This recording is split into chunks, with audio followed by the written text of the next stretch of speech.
Katakanlah kamu rancang untuk mau kawin lah, bakal menjadi pengantin perempuan dan pengantin laki. Jadi dia macam ada pihak-pihak tertentu yang boleh mempengaruhi kamu.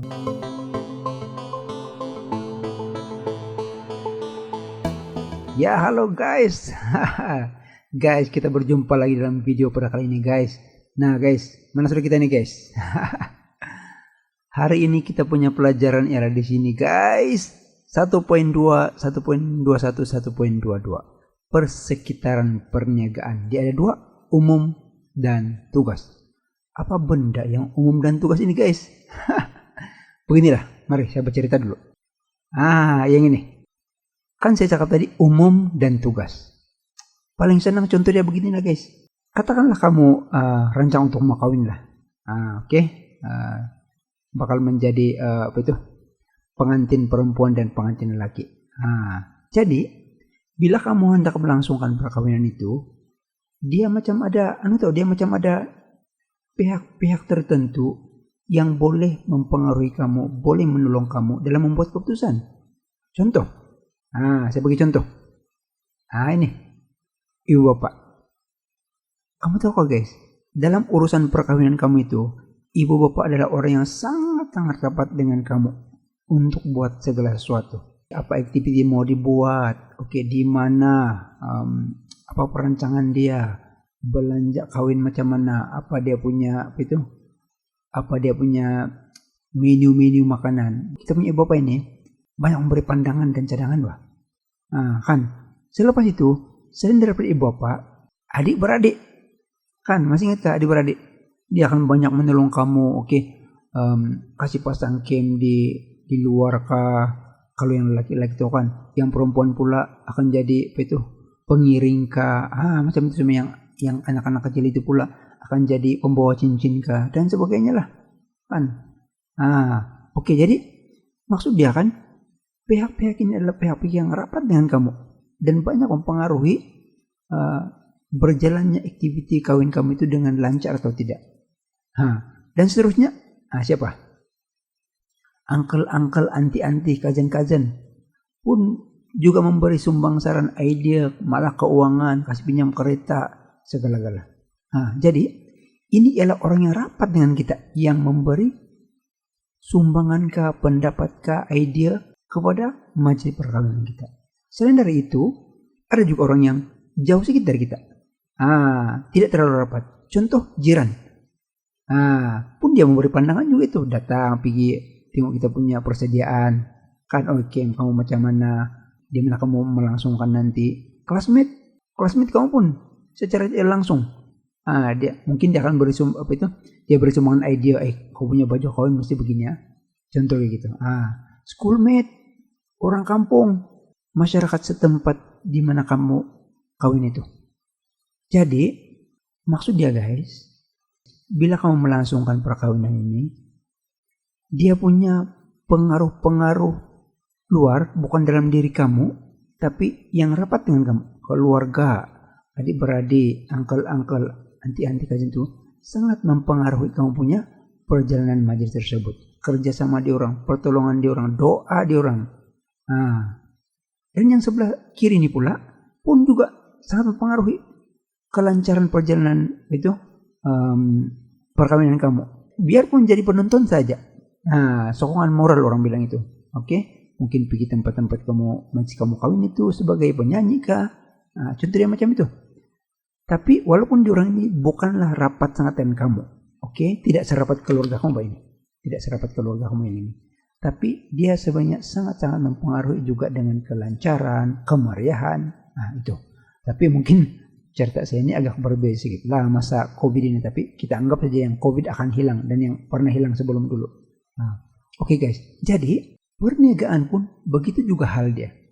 Perniagaan ini pun juga dipengaruhi oleh dua kategori utama yang dipanggil faktor persekitaran tugas dan faktor persekitaran umum. Faktor persekitaran tugas ini yang lebih rapat dengan syarikat, dengan organisasi, dengan perniagaan kamu. Dan yang umum ini pula dia agak menyeluruh jauh sedikit daripada syarikat kamu. Tetapi dia masih mempengaruhi semua ini, kiri kanan ini masih mempengaruhi kelancaran perniagaan. Oke, jadi sebagai cara untuk mengingat, persekitaran tugas ialah faktor-faktor yang lebih rapat dengan lebih dekat dengan perniagaan. Manakala umum pula yang general sedikit, jauh sedikit, tapi kedua-duanya masih mempengaruhi. Oke, jadi mari kita lihat itu persekitaran umum dan persekitaran tugas. Untuk pengetahuan kamu, tajuk ini agak populer dalam periksaan. Oke, jom. Oke, jadi seperti yang saya nyatakan tadi, kita berada di 1.2, oke, yaitu persekitaran perniagaan. Ini semua kita sudah habis ini. Persekitaran perniagaan terbagi kepada dua, yaitu persekitaran umum dan persekitaran tugas. Persekitaran umum yang ini. Yang pertama ialah persekitaran ekonomi. Oke, paling simpel saya mau buat contoh macam ini. Katakanlah di kawasan kamu itu, kamu ada bisnis. Tapi masyarakat di kampung dia tidak ada pendapatan. Macam yang gaji pun tidak seberapa, apapun tidak seberapa. Jadi dia tidak mampu untuk beli. Jadi bisnis kamu tidak hidup. Sebab kenapa diorang tidak dapat beli? Karena diorang tidak pekerjaan. Jadi persekitaran ekonomi ini merujuk pada keadaan ekonomi, sistem ekonomi yang diamalkan, kuasa beli pengguna. Banyak ini kuasa beli. Contoh dia tadi saya bilang itu pengguna tidak mampu beli barang kamu. Maka kamu tidak dapat menjalankan perniagaan kamu. Hasilnya kamu akan bankrupt. Keadaan ekonomi ada dua. Satu dipanggil boom. Boom ialah berkembang. Dan yang satu lagi ialah ekonomi down. Kan maksudnya yang meleset bah. Jadi dalam ekonomi meleset ini, permintaan barang-barang sangat-sangat kurang. Mungkin sekarang antara keadaan yang begitulah. Oke. Ekonomi yang bagus pula ialah ekonomi di mana ramai orang mampu membeli sesuatu. Nah, jadi masa itu ekonomi sangat-sangat bagus, permintaan barangan kamu pun tinggi. Jadi sebab itulah dipanggil persekitaran ekonomi merupakan salah satu persekitaran umum yang sangat-sangat mempengaruhi sesuatu perniagaan. Masa dia melambung, masa dia meleset. Melambung maksudnya yang bagus tadi itulah, meleset dia tidak bagus dia punya permintaan. Nah, jadi sebab itulah persekitaran ekonomi merupakan salah satu faktor yang sangat-sangat penting untuk menentukan perniagaan kamu berjaya atau tidak. Contoh, keadaan ekonomi Malaysia, oke ini saya rujuk sebelum COVID lah. Kan aman jadi Malaysia. Jadi pekerja-pekerja pun bagus tapi kerja. Jadi gaji ada, jadi diorang boleh membeli barangan-barangan di dalam pasaran dan bisnis yang ada di pasaran pun semakin meningkat. Nah, itu maksud dia pengaruh itu ekonomi kepada keadaan perniagaan kita. Ada sebuah negara tapi saya tidak mau sebutlah. Ada sebuah nanti kamu cari paling teruk dia punya meleset di dunia. Kamu carilah worst inflation country in the world. Nanti kamu Google, oke? Keadaan dia sangat-sangat teruk dari Malaysia lah. Ada itu nanti, oke? Yang kedua, persekitaran persaingan dan jaringan. Oke, apa itu persaingan? Persaingan ialah kamu punya bisnis, orang lain punya bisnis yang sama. Oke, jadi kenapa itu dia anggap sebagai pengaruh? Kau jual ini, dia jual itu yang sama. Jadi memanglah kau akan terpaksa bersaing. Kalau kau kalah dari satu dia, habislah kau punya bisnis. Nah, kalau kau bagus, maksud dia kau yang menang. Jadi itu maksud dia. Persekitaran persaingan ini sangat-sangat mempengaruhi kau punya bisnis. Jaringan, apa itu jaringan?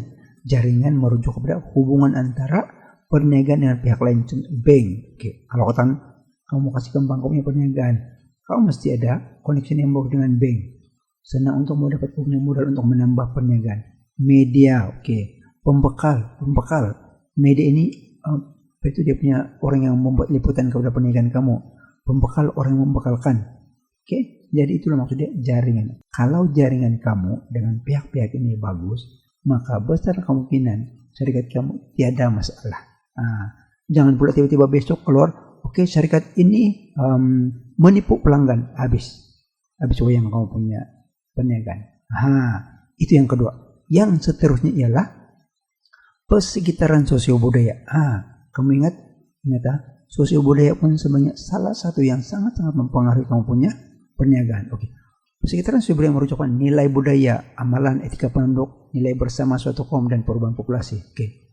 Perbedaan budaya, cita rasa, perubahan sosial, demografi. Banyak ini. Oke, sebagai contoh, macam mana itu sosio budaya sangat-sangat mempengaruhi kamu punya bisnis. Oke, sebagai contoh, bagi umat Islam, tanda halal pada makanan dijual adalah penting. Oke, jadi kalau katakan kamu buat bisnis makanan, jadi budaya di sana ialah dia mementingkan makanan-makanan halal. Kalaulah katakan kamu tidak letakkan tanda halal, kan, maka orang lain tidak pergi beli kau punya makanan, terutama yang Muslim semua itu. Jadi itu maksud dia, sosio budaya, sangat-sangat mempengaruhi kamu punya perniagaan. Jadi mau tidak mau, sebagai peniaga yang ingin menarik berbagai pelanggan, dia mesti dia mesti memenuhi syarat sebagai peraturan untuk halal itu, supaya pelanggan-pelanggan yang beragama Islam akan yakin untuk membeli keluaran-keluaran. Dia ada job itu, dan untuk buat job itu dia bukan mudah. Dia perlu apply dengan pihak-pihak tertentu untuk lulus supaya ada tanda halal itu. Contoh kicap lah, apa yang lain, soska. Itu jadi maksud dia sosio budaya sangat-sangat mempengaruhi. Kalau katakanlah kamu punya kicap itu tiada tanda halal, banyak yang di pasaran itu yang tiada tanda halal itu. Jadi untuk yang memang tidak makan yang tidak halal itu berhati-hati. Jadi sosio budaya yaitu salah satunya ialah nilai agama sangat-sangat mempengaruhi perniagaan kamu. Kalau kamu pergi buka bisnis di kawasan yang kebanyakan Muslim, tapi produk kamu tidak halal, perniagaan kamu tidak akan hidup. Persekitaran politik dan perundangan. Ini politik perundangan ini mungkin jelas di Malaysia sekarang. Apa itu politik? Politik ialah keadaan politik dalam sebuah negara. Kalau asik demonstrasi, kalau asik tunjuk perasaan, habislah kita punya perniagaan. Tiada, tutup saja. Perundangan ialah apa-apa dasar ke undang-undang yang dilaksanakan oleh kerajaan mengenai perniagaan. Contoh, rokok tidak boleh dijual kepada orang-orang begini. Minuman keras begini. Ini begini. Itu memberi kesan yang sangat-sangat mendalam kepada perniagaan tahu. Kalau politik aman saja, kemudian perundangan dia pun kamu ikut saja, maka mudah-mudahan kamu punya produk akan laku dalam pasaran. Ini contoh tadi itu rusuhan, mogok maksud dia orang-orang tidak pergi bekerja. Maka bila orang mogok, orang pun takut mau keluar semua. Tiada orang yang membeli di kedai. Itu contoh dia. Kemudian ini lagi persekitaran teknologi. Inilah salah satu yang sangat-sangat mempengaruhi perniagaan. Saya bagi contoh. Katakan syarikat kamu ialah syarikat makanan, pengeluaran makanan lah. Restoran contohnya begitu.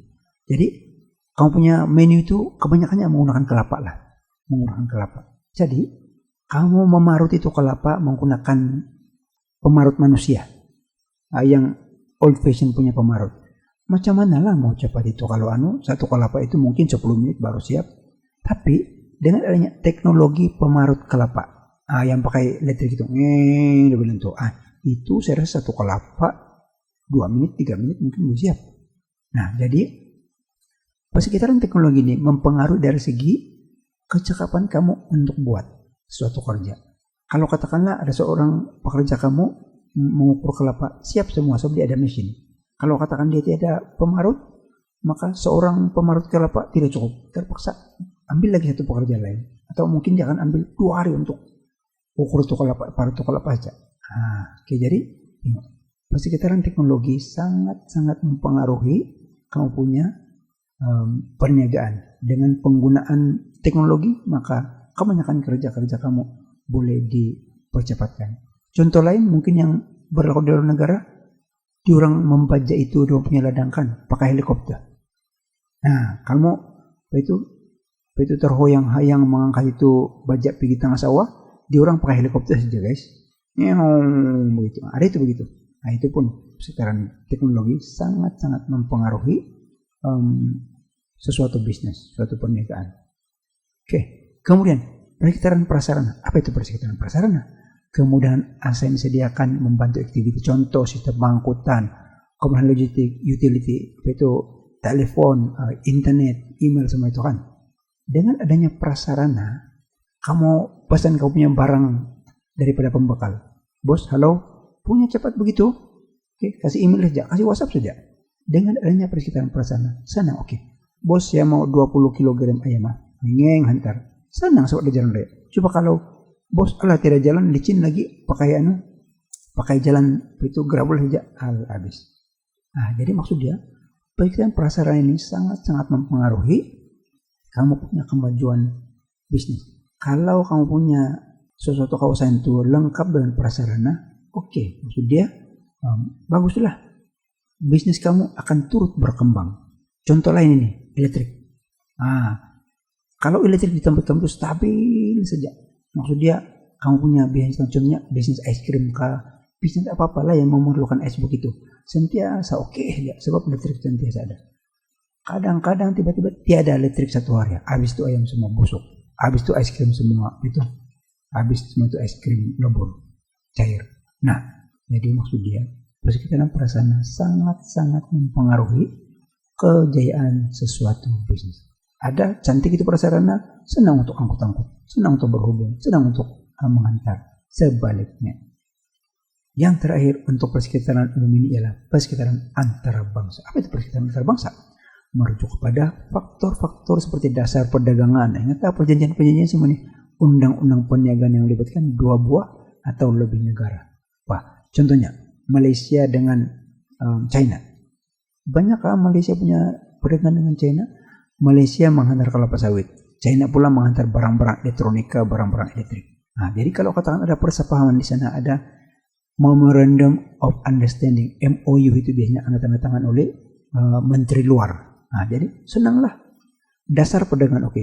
Contohnya oke. Kalau dasar perdagangan Malaysia dengan China oke. Dengan adanya perjanjian ini oke. Tidak payah lagi cek-cek semua dia punya keluar masuk. Asal jadi luluskan barang itu halal kah, mengikuti undang-undang kah, terus jalan. Nah, itu maksud dia dasar perdagangan membolehkan urus niaga antara 2 negara lebih mudah apabila sekatan-sekatan dia kurangkan. Ada tahu negara-negara di dunia yang tidak membenarkan itu barang-barang masuk ke negara dia? Contoh Australia. Australia tidak sewenang-wenang membawa itu barangan dari luar. Nah, itu contoh, dan mungkin banyak lagi negara-negara lain. Korea kah, Jepun kah, banyak dasar-dasar dia ini. Nah, oke. Contoh ini ialah European Union EU ini memutuskan untuk tidak membeli minyak kelapa sawit dari Malaysia. Ini negatif lah, sebab baru-baru kan ada isu buruh paksa atau apa itu. Nah, jadi itu EU telah tidak membenarkan, dia menghalang itu minyak kelapa sawit dibeli dari Malaysia. Dia beli pula dari Indonesia. Nah, itu maksud dia kan persekitaran antara bangsa sangat-sangat mempengaruhi ini kilang kamu. Contohnya kamu sebagai kilang kelapa sawit itu, habislah terpaksa mencari itu pelanggan lain. Oke, kita pergi kepada yang kedua dan terakhir, yaitu persekitaran tugas. Persekitaran tugas juga dipanggil pihak-pihak berkepentingan. Oke, apa itu? Merupakan unsur-unsur persekitaran yang mempengaruhi secara langsung. Kan macam kita punya kawin tadi itu, yang secara langsung inilah direct. Kalau yang masyarakat tadi itu mungkin kurang. Nah, ini yang secara langsung mempengaruhi kita. Oke, jadi inilah pihak persekitaran tugas ini adalah pihak yang memberi secara langsung, memberi kesan secara langsung kepada perniagaan kita. Siapa itu? Yang pertama ialah pihak pelanggan. Siapa itu pihak pelanggan? Orang yang membeli atau menggunakan perkhidmatan kita. Jadi macam mana dia ada pengaruh kepada perniagaan kita? Dia orang ada ciri-ciri dan cita rasa berbeza tahu. Kalau tiba-tiba, contohnya bread. Tiba-tiba ada satu kumpulan customer bilang, oh iya bread begini tidak bagus lah. Terus dia kasih viral. Habis kamu punya bread, tidak kena beli. Rugilah. Atau tiba-tiba tren pakaian. Kamu perasakan nggak tren pakaian? Dia ada satu tahun atau satu zaman yang semua pakaian begini. Tiba-tiba sekarang pula semua pakaian yang begini. Nah, jadi kalau cita rasa pelanggan tiba-tiba berubah daripada ini kepada bentuk yang ini, mungkin pakaian singkat kah, solar pendek kah? Jarang sudah orang pakai solar pendek. Contoh begitulah. Nah, tengok. Maka perniagaan kamu sangat-sangat dipengaruhi oleh pelanggan. Nah, jadi jelas-jelas kalau pakaian yang tidak mendapat permintaan lagi itu habislah itu tidak akan dipasarkan di pasaran lagi. Oke. Dan untuk bagian yang ini nih, pihak berkepentingan atau persekitaran tugas ini, dia ada satu tambahan sini. Tanggung jawab perniagaan kepada pelanggan. Oke, kita peniaga, kita pengeluar. Apa tanggung jawab kita kepada pelanggan? Contoh, peniaga bertanggung jawab menawarkan produk yang selamat. Oke, ini sangat-sangat penting. Selamat dan kualitas pada harga yang berpatutan. Kalau produk kamu tidak selamat, alamatlah produk kamu bankrupt. Jadi tanggung jawab. Kamu kena saman tuh kalau tidak mengeluarkan produk yang selamat. Ada contoh itu kosmetik. Kosmetik itu untuk muka, dia terlebih bahan kimia di sana. Dia bukan itu bahan kimia bukan tidak boleh dalam produk itu, tapi terlebih. Terus itu produk kena tarik. Mungkin kamu dengar juga itu. Perempuan dia punya pengarah urusan itu. Jadi kamu baca-baca juga. Jadi tanggung jawab perniagaan kepada pelanggan. Ini pun pernah keluar dalam periksaan ini, dia bilang nyatakan tanggung jawab perniagaan atau jelaskan tanggung jawab perniagaan kepada pelanggan. Apa tanggung jawab kita? Inilah melakukan produk yang selamat, memberi perhatian kepada perubahan cita rasa, menjual pada harga yang berpatutan. Kemudian pihak yang kedua selain daripada yang tadi itu, pihak pelanggan ialah pihak pembiaya. Siapa itu pembiaya? Pembiaya merujuk oleh pihak yang memberi pinjaman kepada perniagaan. Contohnya bank lah. Tidak semua peniaga ini ada duit tahu. Jadi diorang mengharapkan orang lain membiayai. Dia pinjam itu duit, dia buat bisnis, untung dia bayar balik. Itu pembiaya. Jadi kenapa dia sangat-sangat penting? Bahkan kalau orang yang mau pergi bisnis itu, lepas itu tiada duit, sama siapa dia mau pinjam? Kalau tidak bank, habislah. Jadi sebab itu pembiaya ini sangat-sangat penting kepada perniagaan dan sangat-sangat mempengaruhi. Tiba-tiba bank tidak kasih pinjam kamu, menangislah kamu. Jangan mau kasih kembang itu perniagaan, mau buka cawangan, mau beli mesin baru. Pembiaya sangat-sangat penting. Contohnya pihak bank yang memberi pinjaman kepada perniagaan. Apa tanggung jawab perniagaan kepada pembiaya? Kan kamu sudah pinjam duit, jadi bayarlah balik, Kalau kamu tidak bayar, dua kesan. Satu, nama kamu tidak bagus. Kedua, kamu kena penjara karena ikhtiar muflis. Kegagalan bayar balik pinjaman akan menyebabkan perniagaan mendapatkan pinjaman yang akan datang. Tidak ada peluang kamu untuk tutuplah bisnis. Tapi kalau selagi kamu menjalankan tanggung jawab, maka itulah senang untuk kamu dapat pinjaman. Tanggung jawab. Yang seterusnya, pihak pemodal. Siapa itu pemodal? Pihak pemodal ialah pihak yang menyumbangkan modal kepada perniagaan seperti pemegang saham. Biasanya kalau syarikat besar kan. Jadi itu duit-duit dia itu dikumpul dari beberapa orang, mungkin puluh-puluh orang. Dia orang share itu dipanggil share, pemodal kan.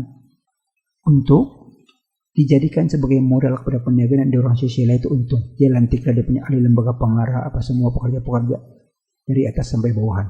Dari CEO sampai bawahan. Dan nanti dia mendapat untung, cuma bagi-bagi itu untung.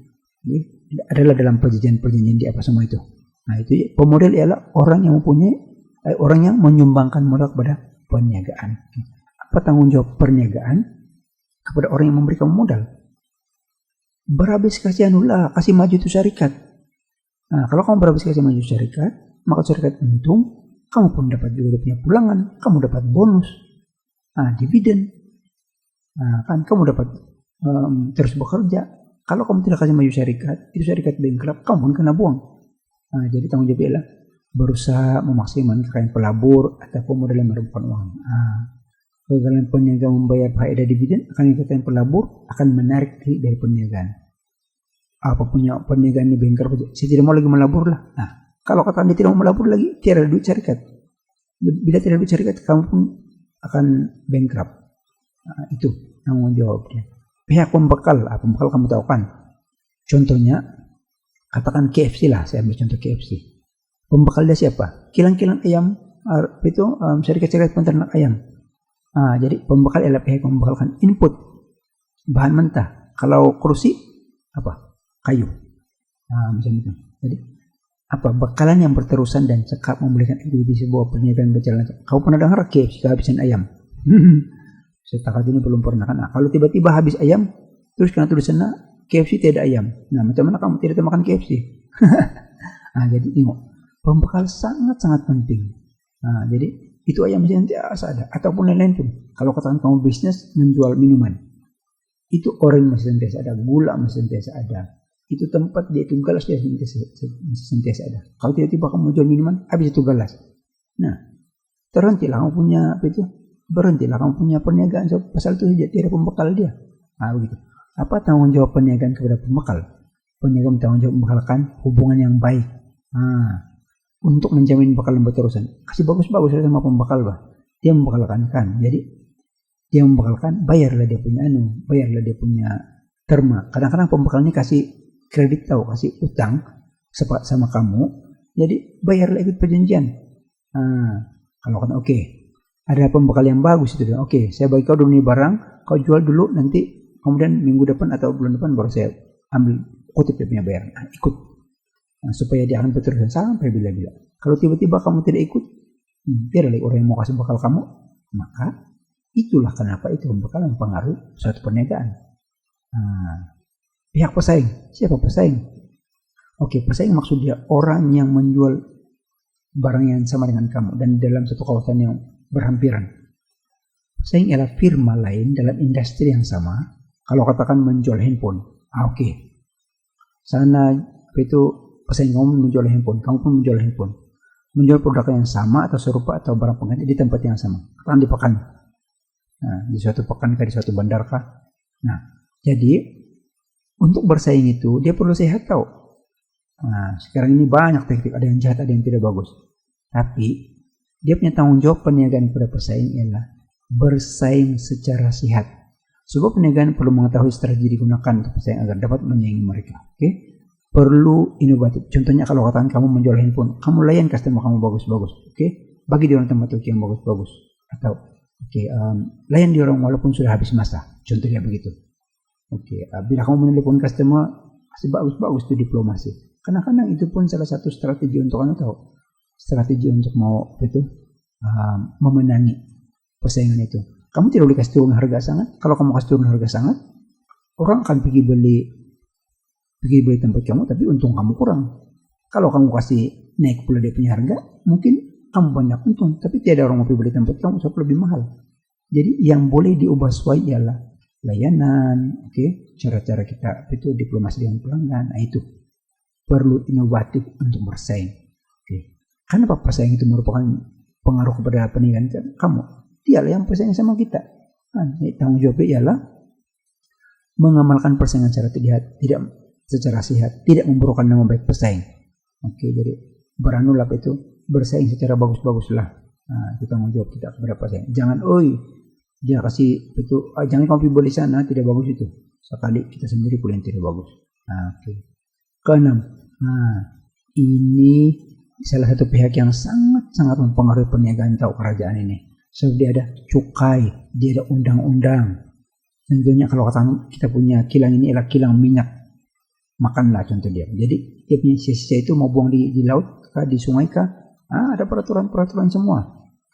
Tidak boleh sembarang begitu. Kita ada cukai, sistem harga, kawalan harga. Contohnya produk ini minyak tidak boleh jual begitu tinggi harga.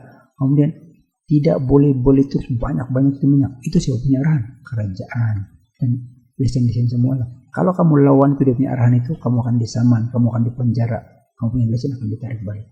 Jadi pihak kerajaan ini sangat-sangat mempengaruhi perniagaan. Dan apa tanggung jawab kepada perniagaan? Apa tanggung jawab perniagaan kepada kerajaan? Mematuhi segala peraturan. Undang-undang ditetapkan. Kalau dia bilang ukuran timbang sukat begini, ikutlah. Harga begini jangan terlampau harga tinggi harga. Contohnya 1 kilo beras begini, 1 kilo ayam begini, mesti ikutlah. Itu tanggung jawab. Setelah kamu ikut itu, itulah kamu punya perniagaan akan aman, bagus saja. Yang kedua terakhir ialah pekerja. Ini nadi kamu punya perniagaan. Pekerja merujuk kepada individu yang menyumbangkan tenaga dalam bentuk fisikal dan mental pada perniagaan. Contohnya kamu ada syarikat, pekerja kamu lah kerani, penyulung pengurus, tukang angkat barang, tukang hantar barang. Ada yang berkemahiran tinggi, ada yang tidak berkemahiran. Contohnya mungkin dia cuma mengangkat barang. Jadi kenapa pihak pekerja sangat-sangat penting dalam mempengaruhi kamu punya perniagaan? Ialah kalau doang tiada, macam mana kamu punya perniagaan boleh bertahan? Katakan syarikat kamu tiada pekerja, habislah. Jadi pekerja sangat-sangat mempengaruhi kesinambungan sebuah syarikat. Apa tanggung jawab perniagaan kepada pekerja pula? 1, kita perlu sensitif kepada pekerja kita. Imbuhan dan pempasan maksudnya gaji di orang lah. Bagilah gaji yang setimpal, bagi di orang masa rehat yang sesuai, yang cuti dan adil, bagi tempat rehat yang bagus. Jangan bilang, oke, kau tidak boleh cuti harinya, 2 bulan kau tidak boleh cuti, habislah. Atau tidak boleh cuti sampai bila-bila. Nah, jadi itu sebenarnya kejam. Nah, jadi itu tidak bertanggung jawab. Oke. Pekerja perlu beri latihan dan program. Kasih latih dia macam mana mengendalikan itu cash register, macam mana kalau katakan itu timbang nasukat kan, menimbang semua itu, bagi dia latihan. Bagi dia latihan macam mana menyusun itu barang-barang. Kalau katakan di syarikat buat tayar, kasih ajar dia macam mana mau kasih gigi itu tayar kah, mau kasih bulat itu tayar kah. Kalau di syarikat perabot, macam mana potong itu kayu, macam mana varnish itu kayu, macam mana kasih halus itu kayu, supaya dia lebih mahir. Itu tanggung jawab pada pekerja. Bukan panggil, kau buat ini, tapi tidak akan latih. Oke, kamu juga yang sendiri rugi. Yang terakhir ialah pihak masyarakat. Siapa itu masyarakat? Oke. Pengguna-pengguna dalam satu community yang punya kepentingan dan pengaruh secara langsung atas perniagaan. Oke. Apa dia punya impact? Kalau katakanlah satu masyarakat itu tiba-tiba ente kamu punya produk, saya bilang kan, tidak mau beli produk kamu, habislah produk kamu, bankrupt lah, tiada yang mau. Justru perniagaan perlu menjalankan tanggung jawab sosial untuk memastikan sokongan yang betul masyarakat. Oke, apa tanggung jawab dia? Ini melaksanakan etika tanggung jawab sosial terhadap community. Oke, perlu berusaha melakukan barang perkhidmatan yang dapat memberi kepuasan kepada masyarakat.